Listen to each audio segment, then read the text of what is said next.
Mistakes I made at work. 25 influential women reflect on what they got out of getting it wrong. Corralled together by Jessica Bacal. Part 4.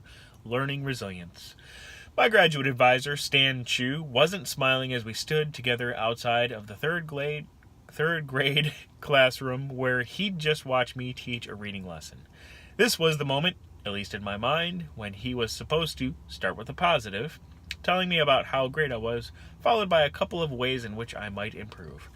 Instead, he looked at me pointedly and said, "You must have asked those kids 60 different questions over the course of 2 minutes. There's no way anyone, let alone a child, can think when they're bombarded like that."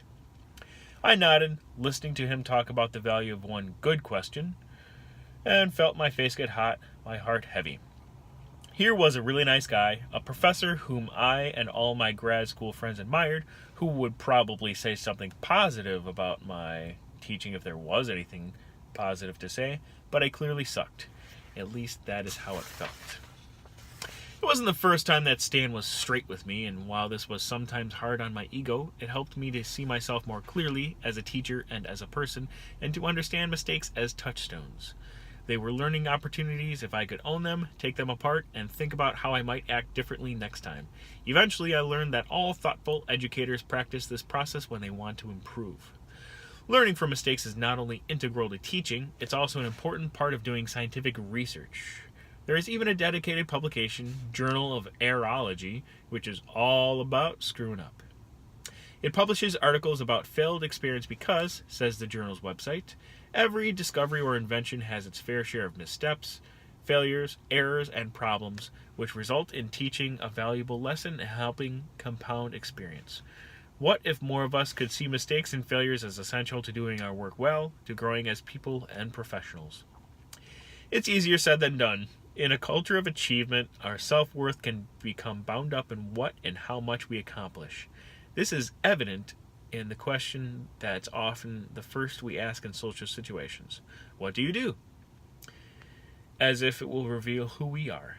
It's also hard to see mistakes as learning opportunities because, frankly, who wants to set a goal and then fail to make it happen? Mistakes can be embarrassing. They can feel really bad. But at the risk of sounding a little like Mr. Rogers, it's okay to feel bad.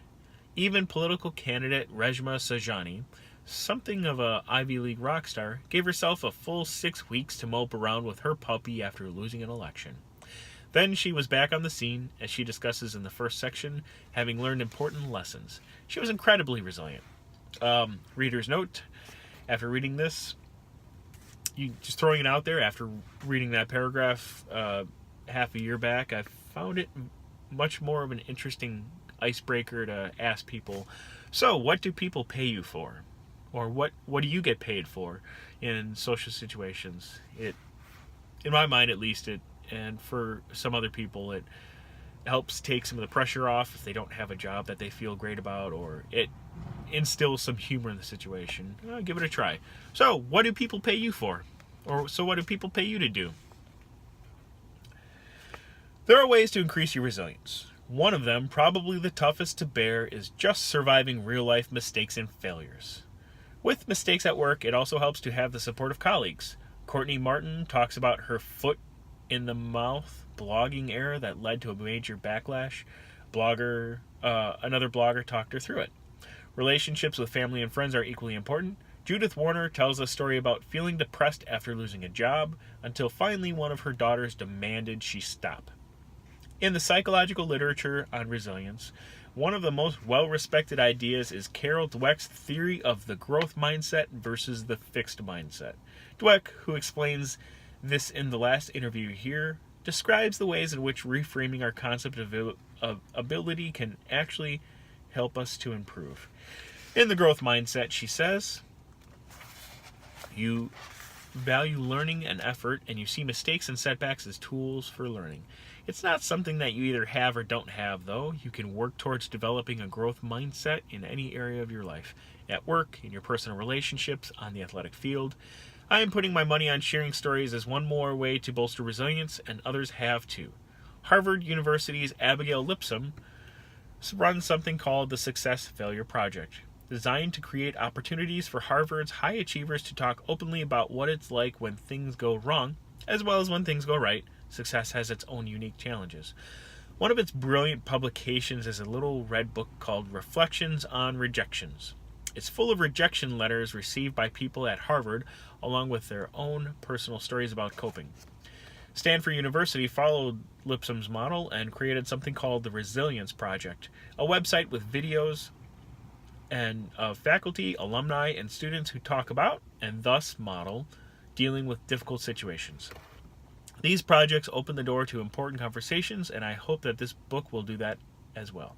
The brave, amazing women who contributed are talking directly to you, in some cases telling stories that they've never told before because they understand the importance of talking about when things didn't go as planned.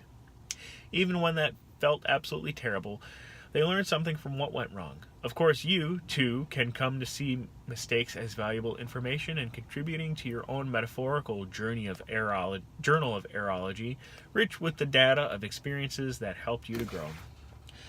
And if I could throw it out there, the interview with Carol Dweck, the last interview in the book, is just that in and of itself is well worth grabbing a copy. Have a better than good day. And remember, you don't have to be sad if your news doesn't suck.